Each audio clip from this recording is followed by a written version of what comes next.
We've made this video for people who have had a tracheostomy placed. Before leaving the hospital, a nurse will teach you how to clean and care for your tracheostomy, or trach, at home. This video provides a step-by-step review of the trach cleaning process and also shows how to clean the inner cannula and how to replace your trach collar. We'll conclude by going over some situations when you should contact your care team for help. Wherever you're at in your tracheostomy journey, remember, you're never alone. Call the Head and Neck Clinic at 716-845-8186 to speak with someone who can answer your questions and provide guidance. After hours, call 716-845-2300 and call center staff will connect you with someone who can assist you. To clean your tracheostomy, first, wash your hands thoroughly with soap and water and set up a clean workspace in a place that can't be accessed by children or pets. You'll want to stand or sit in front of a mirror so you have a clear view of your trach. Next, gather the necessary supplies: a cup, normal saline solution, a bowl large enough to put your cannula in, your suction machine with its tubing attached, an unused catheter, you should keep a supply of several on hand, a mirror, and paper towels. Make sure that all your supplies are clean and arrange them on your work surface. Wash your hands with soap and water again right before you begin the cleaning process. Hand washing goes a long way to prevent infection. Now, fill the cup and bowl with saline solution.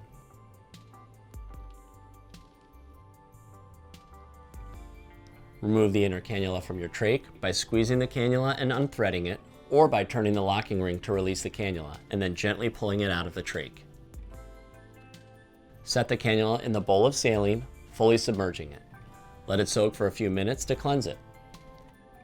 If your cannula is clogged or dirty, you can manually clean it or replace it with a new one. To clean it, use a small bottle brush that was included in your trach care kit. First, make sure the brush is clean by rinsing it with saline, and then use the brush to scrub out the inner cannula until it is completely clean and unobstructed. Submerge the cannula in the bowl of saline after scrubbing it. Rinse the brush thoroughly in saline as well, then let it dry out and store it in a clean place. If your cannula is difficult to clean or shows signs of wear, replace it with a new cannula of the appropriate type for your tracheostomy. You should replace your cannula after every 3 to 4 months of normal use. Next, you'll make sure the catheter is clean and unobstructed by flushing saline into it. To do this, remove a catheter from its packaging and connect it to the tubing by pushing and turning the catheter firmly into the end of the tubing. Make sure the clear tubing is firmly connected to the port on the lid of the suction machine. Now, turn on the suction unit. Next, place your thumb over the catheter's valve, which will start suction through the catheter. Submerge the tip of the catheter in the cup of saline. Saline will be sucked into the catheter, showing you that it is patent or open and unobstructed, and ready to use for suctioning your trach. Don't set the catheter down. Holding it in one hand, take your thumb off the valve and slowly insert the catheter into the trach until 4 to 6 inches of the catheter is in the trach. This may cause you to cough. This is a normal reaction. Now, cover the catheter valve with your thumb to start suctioning. Slowly remove the catheter from the trach, gently rotating the catheter as you pull it out. This will suction and clean the trach. Once the catheter is out, take your thumb off the valve, which will stop suctioning. Submerge the tip of the catheter in the cup of saline, cover the valve with your thumb again, and saline will be sucked into the catheter and tubing, rinsing it out. If you feel that the trach needs further cleaning, you can repeat the above steps.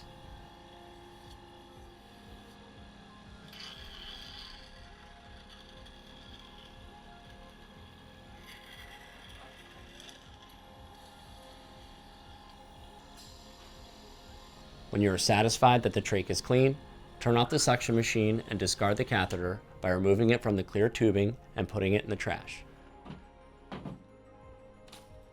Next, you'll remove the rinsed cannula from the bowl of saline and return it to the trach. It helps to hold the cannula sideways at a 90-degree angle to the trach, like this. Insert the cannula into the trach with a downwards movement, and then turn the cannula to face forward. You'll lock your cannula in place either by turning a locking ring so that the dots line up, or by squeezing the cannula and threading it into the trach until it is firmly in place. To replace your trach collar, Have someone help you. They can either wash their hands with soap and water or wear gloves if they'd like. Have them hold the trach steady by placing a finger on either side of it. While they hold the trach, detach the thin Velcro strap at one end of the old collar. Remove the old collar and wrap the new collar around your neck.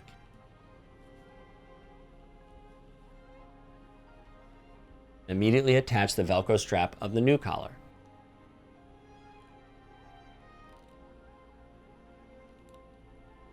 Remove the second Velcro strap at the other end of the old collar.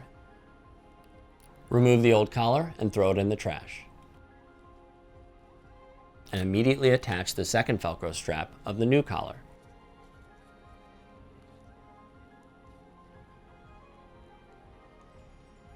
Your helper can now stop holding the trach in place. Adjust the Velcro straps as needed for a secure fit. The new collar should not be loose, but should gently hug your neck. Do not leave your trach unsecured by a collar for any length of time. Now it's time to clean up. Discard any leftover saline from the cup and bowl, wash them out, and set them in a clean place to dry. You can also wipe down the suction machine with a paper towel as needed. Lastly, make sure you have all the supplies you'll need for your next cleaning. And that's it. You're all done. With practice, cleaning will only take a few minutes, and it will give you peace of mind that your tracheostomy is in excellent health. It's important to examine your trach and the surrounding area on a regular basis to make sure it's looking healthy. If you notice the following signs or symptoms, contact your care team right away. If yellow, green, or bloody secretions or mucus are cuffed or suctioned out of your trach persistently. If you have pain or notice redness, irritation, or swelling at or around the trach site. If you have signs of infection, including a fever of 100.4 degrees Fahrenheit or higher, sweats or chills, nausea, and/or painful urination. Do give us a call if you have any of the symptoms listed on the at-home care instruction sheet given to you, and call us if your cannula, suction machine, or catheter breaks or malfunctions. If you experience shortness of breath, have chest pains, or your tracheostomy becomes dislodged, call 911 and proceed to the nearest emergency room.